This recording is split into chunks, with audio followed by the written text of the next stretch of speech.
Hello बच्चों, आज के इस टॉपिक में पढ़ाते हैं कार के बारे में कि कार क्या होता है, वर्क क्या होता है, साइंस वर्क कब मानती है। जैसे हम कोई काम करते हैं तो साइंस उन कार्यों को शून्य मानती है। कैसे देखते हैं। तो सबसे पहले जो कार होता है वो मेहनत नहीं है। देखो, कार का मतलब मेहनत नहीं है। क्या है? मोशन है। क्या सिर्फ धक्का देना वर्क है? नहीं। क्या सिर्फ धक्का देना वर्क है?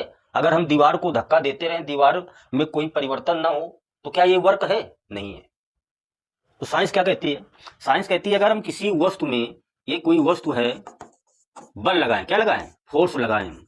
यदि किसी वस्तु में बल लगाएं और बल की दिशा में क्या उत्पन्न हो? विस्थापन। तो ये वस्तु अभी यहाँ है, अब कहाँ गई? यहाँ। तो कितनी दूरी चली? ये डी दूरी चली। और बल भी हम लगा रहे हैं, तो जिधर बल लगा रहे हैं उधर ही वस्तु क्या हो रही है? विस्थापित हो रही। तो ये क्या है? कार है। तो कार का मेन मतलब होता है वर्क।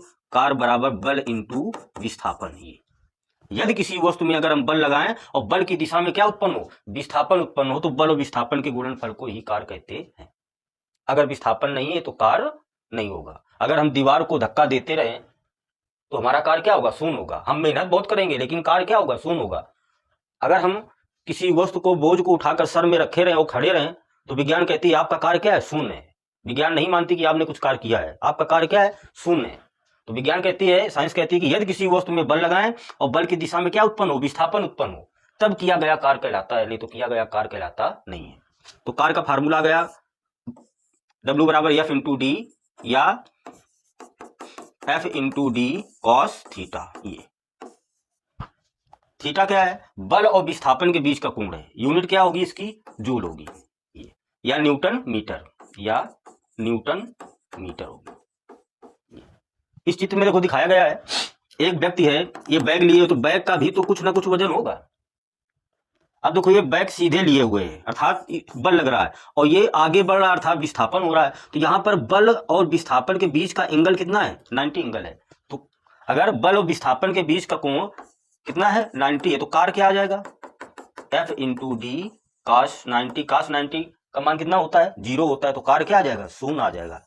तो यदि यह व्यक्ति बैग लेकर, बैग में चाहे जितना वजन हो, इस प्रकार लेकर या इस प्रकार लेकर आगे चल रहा है, और ये बहुत थक रहा है, बहुत मेहनत लग रही है इसको लेने में, तो विज्ञान कहती है इसका कार्य क्या है? शून्य है। ये तो थक गया, लेकिन साइंस कहती है कि इसका कार्य क्या है? शून्य है। क्योंकि बल और विस्थापन के बीच का एंगल कितना है?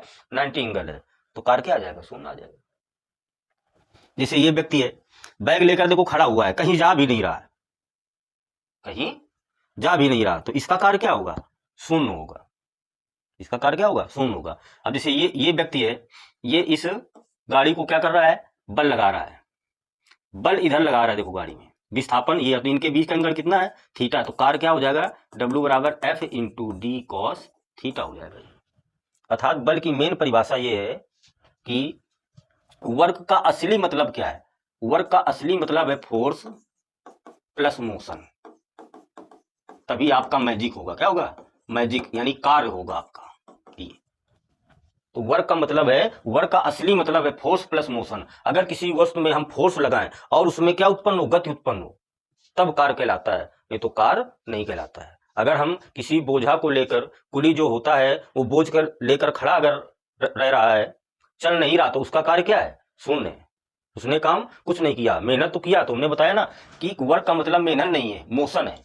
अगर बल लगाकर किसी वस्तु में विस्थापन होता है तो कार्य होता है, अदरवाइज कार्य नहीं होता है।